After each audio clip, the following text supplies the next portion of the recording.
So good afternoon guys, welcome to your own channel Madhav aspire. और आज हम current affairs cover करेंगे 29 अक्टूबर के। ठीक है, तो चलो 29 अक्टूबर। हाँ, अब पहला करंट अफेयर क्या है? पहला करंट अफेयर है कि cyclone set to cross coast, red alert in 16 Andhra Pradesh districts. अच्छा, अब हमें पता होना चाहिए कि साइक्लोन क्या है। साइक्लोन का मतलब होता है चक्रवात। चक्रवात मतलब साइक्लोन। साइक्लोन कैसे आता है? साइक्लोन आता है ड्यू टू विंड फॉर्मेशन। अब विंड कभी तेज़ चलती है, कभी स्लो चलती है, उसकी फॉर्मेशन जब ऊपर नीचे होती है तो उसकी वजह से साइक्लोन आता है। ठीक है, तो अब ये जो साइक्लोन आया है हमें पता नहीं चाहिए कौन सा साइक्लोन है। इस साइक्लोन का नाम है साइक्लोन मोंथा, MONTHA, साइक्लोन मोंथा।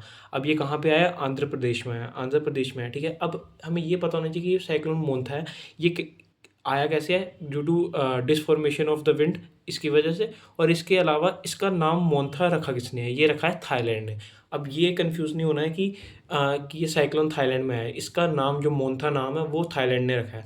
अब मोंथा का मतलब क्या है? थाईलैंड की लैंग्वेज में मोंथा का मतलब होता है ब्यूटीफुल फ्लावर्स।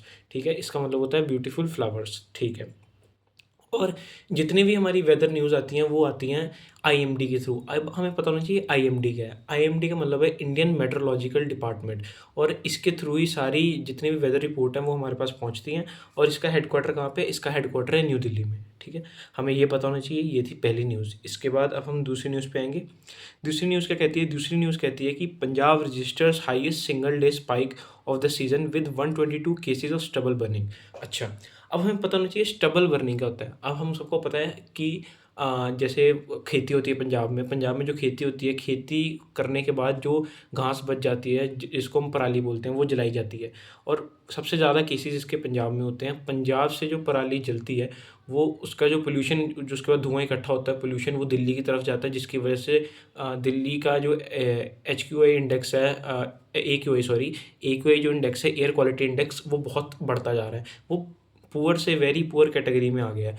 इसकी वजह से दिल्ली को नुकसान हो रहा है। दिल्ली हमारी जो कैपिटल है इंडिया की, उसको नुकसान हो रहा है। इसलिए भी पीछे एक और न्यूज़ आई थी कि शायद देयर विल बी चांस कि जो दिल्ली है उसकी कैपिटल को चेंज कर दिया जाए। तो ये एक न्यूज़ काफ़ी इंपॉर्टेंट न्यूज़ है कि, लेकिन बड़ी बात ये है कि पंजाब ने सिर्फ एक सिंगल दिन में ही 122 केस ऐसे रिपोर्ट कर दिए हैं, सिर्फ एक सिंगल दिन में। तो ये कितनी बड़ी बात है। तो गवर्नमेंट, पंजाब गवर्नमेंट को ऐसी पॉलिसीज़ यूज़ करनी चाहिए जिसकी वजह से वो पराली का कोई और अल्टरनेटिव ढूंढे कि किसान जो है वो पराली को ना जलाएं, उसकी जगह कुछ और करें।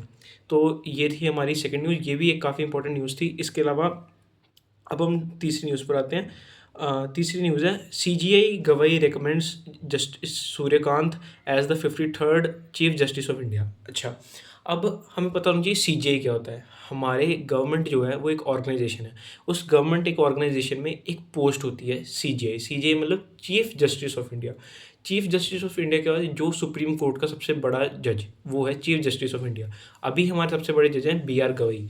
BR गवई, उन्होंने आगे, उनकी रिटायर डेट आने वाली है, तो इसलिए उन्होंने आगे रिकमेंड कर दिया जस्टिस सूर्यकांत को कि 53rd chief justice of India क्या बनेंगे। अब इसमें नॉलेज वाली बात ये है कि हमें, हमारी नॉलेज इतनी अच्छी होनी चाहिए कि हमें पता होना चाहिए कि कौन अभी चीफ जस्टिस ऑफ इंडिया है, इससे पहले कौन था, इसके बाद कौन आएगा, हमें ये जरूर पता होना चाहिए। अभी जैसे ये 53rd chief justice of India है हमारे जस्टिस सूर्यकांत जी, पर लेकिन हमें ये पता होना चाहिए कि हमारे 50 कौन थे, 51st कौन थे। इतनी अच्छी हमारी नॉलेज होनी चाहिए। जैसे अगर हम बात करें, मैं बात करूँ कि 50 कौन थे। 50 थे हमारे जस्टिस DY चंद्रचूड़। उसके बाद 51st थे जस्टिस संजीव खन्ना। 52nd थे हमारे जस्टिस BR गवई। अब हमारे हैं जस्टिस सूर्यकांत। ये बनेंगे, अभी बने नहीं हैं, लेकिन आने वाले दिनों में बन जाएंगे। हमें ये पता होना चाहिए कि जो ये CGI का चयन किया जाता है, चीफ जस्टिस ऑफ इंडिया का चयन वो किया जाता है आर्टिकल 124 के थ्रू। आर्टिकल 124 के थ्रू, और कौन करता है? By president. अब प्रेसिडेंट आर्टिकल 124 के थ्रू, जो कि हमारे कॉन्स्टिट्यूशन में है, इसके द्वारा प्रेसिडेंट हमारा चीफ जस्टिस ऑफ इंडिया को सिलेक्ट करते हैं। तो हमें ये पता होना चाहिए। ये थी हमारी थर्ड न्यूज़, जो भी, ये भी एक इंपॉर्टेंट न्यूज़ थी। अब ये बहुत अच्छी न्यूज़ है। फोर्थ न्यूज़ है कि European union propose ethanol ban triggers concern across Nations. अच्छा, अब यूरोपियन यूनियन ये भी एक ऑर्गेनाइजेशन है जहाँ पे यूरोप की जितनी कंट्रीज है उनका एक ग्रुप है। ये यूरोपियन यूनियन है। इसने क्या बोला? इसने बोला है कि जो भी इथेनॉल से बने हुए जो भी इथेनॉल से बनी हुई चीज़ें हैं, जैसे कि खास करके हैंड सैनिटाइज़र, उनको ये लोग बैन करने वाले हैं सारे यूरोप के नेशंस में। अब ये ऐसा क्यों कर रहे हैं? अब सोचने वाली बात है कि जब कोविड का टाइम था तब हम सब लोग कितना ज़्यादा सैनिटाइज़र यूज़ कर रहे थे, है ना? तो बड़ी बात ये है कि सैनिटाइज़र का यूज़ अब यूरोपियन यूनियन ने एज़ पर उनकी रिसर्च ये कहा है कि वो इसको बैन कर देंगे। वो बैन क्यों कर देंगे? क्योंकि इससे पोटेंशियल कार्सिनोजेनिक रिस्क है। पोटेंशियल कार्सिनोजेनिक रिस्क मतलब आसान शब्दों में कैंसर होने की, मतलब हो सकता है कि कैंसर हो जाए अगर लॉन्ग यूज़ में हम हैंड सैनिटाइज़र को यूज़ करते रहेंगे।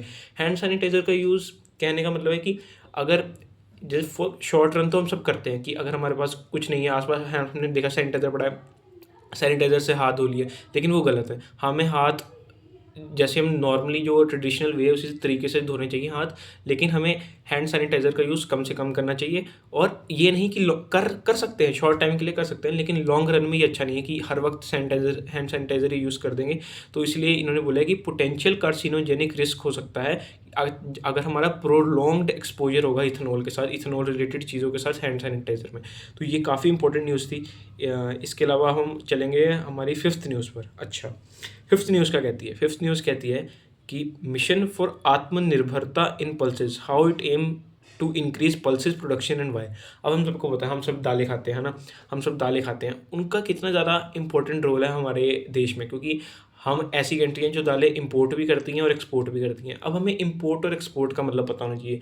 इंपोर्ट का मतलब है कि हम किसी और कंट्री से दालें इंडिया में मंगवाते हैं, और एक्सपोर्ट का मतलब है जो हम इंडिया में दालें बनाते हैं वो हम किसी और कंट्री में देते हैं। इसका मतलब था इंपोर्ट और एक्सपोर्ट का, ये मतलब था। अब जैसे इंडिया दालें तो बनाता है, लेकिन बहुत सारी दालें नहीं बनाता, कुछ पर्टिकुलर दालें ही हैं जो बनाता है, जैसे तुर की दाल जिसको हम अरहर बोलते हैं, उड़द की दाल, मसूर की दाल। 34% ये 3 दालें हैं जो हमारे मतलब हमारी कंट्री में बनती है। ये एक इंपॉर्टेंट बात है। इसके अलावा हम कौन सी कंट्री से दालें इंपोर्ट करते हैं? सबसे ज़्यादा हम इंपोर्ट करते हैं कनाडा और म्यांमार से। अब हमें पता होना चाहिए कनाडा और म्यांमार हमारे लिए दो इम्पोर्टेंट देश हैं इन टर्म्स ऑफ पल्सेस।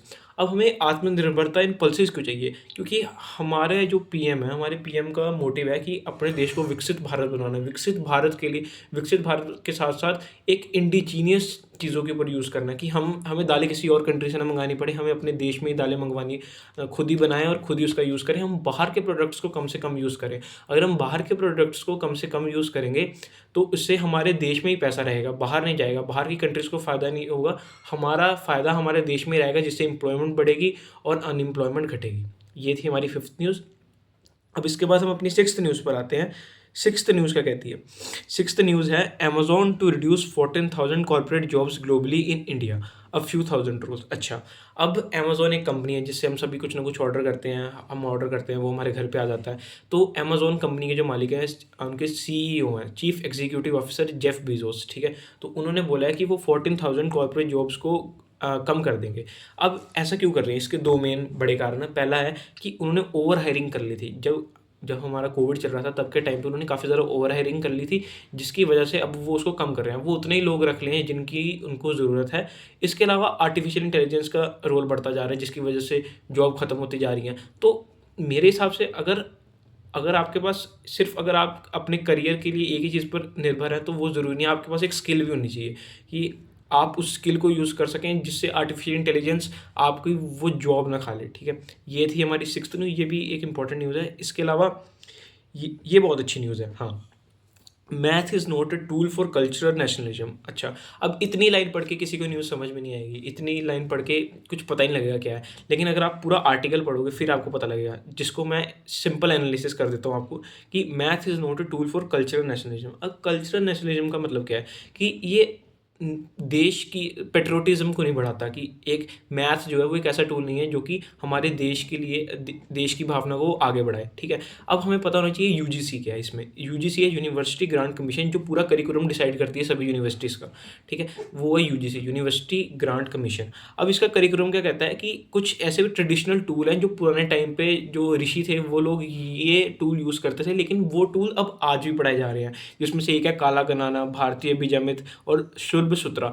ये जो ऐसे टूल्स हैं ये आज भी यूज़ किए जा रहे हैं मैथमेटिक्स में, लेकिन अब इनका कोई ज़रूरत नहीं है, क्योंकि एज अ बढ़ता एज ए डेवलपिंग नेशन हमारा ये रोल है कि हम मॉडर्न चीज़ें यूज़ करें। अगर हम मॉडर्न चीज़ें यूज़ करेंगे तभी हमारा देश आगे बढ़ेगा। अगर अभी भी पुरानी चीज़ें लेके बैठे रहेंगे तो फिर तो नहीं, देश आगे नहीं ना बढ़ पाएगा। तो ये जो चीज़ें हैं ये हिस्ट्री में यूज़ होनी चाहिए। जैसे कि ये जो चीज़ें हैं काला गनाना, भारतीय बीजामित और सुलभ सूत्रा, ये हिस्ट्री में यूज़ होंगी तो ज़्यादा बढ़िया।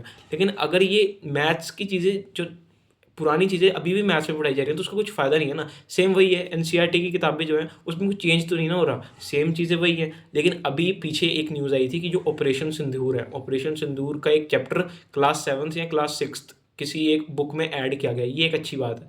इससे जो आज की चीज़ें हैं वो हमें पता लगेंगी, हमारे जो हमारे यंग जनरेशन है उसको पता लगेगी। ठीक है, तो ये थी इम्पोर्टेंट न्यूज़ 29 ऑफ अक्टूबर की। तो इसके साथ साथ एक होमवर्क भी है। ये होमवर्क पिछली क्लास का ही है, अगर जिसने पिछली क्लास देखी होगी वो इस होमवर्क का जवाब आसानी से दे देगा। तो क्वेश्चन है कि which country successfully tested the nuclear powered Burevestnik cruise missile as announced by its president. इसके 4 ऑप्शंस भी हैं, France, China, USA and Russia. इसका जवाब कमेंट सेक्शन में जरूर देना। मिलते हैं नेक्स्ट वीडियो में। Thank you.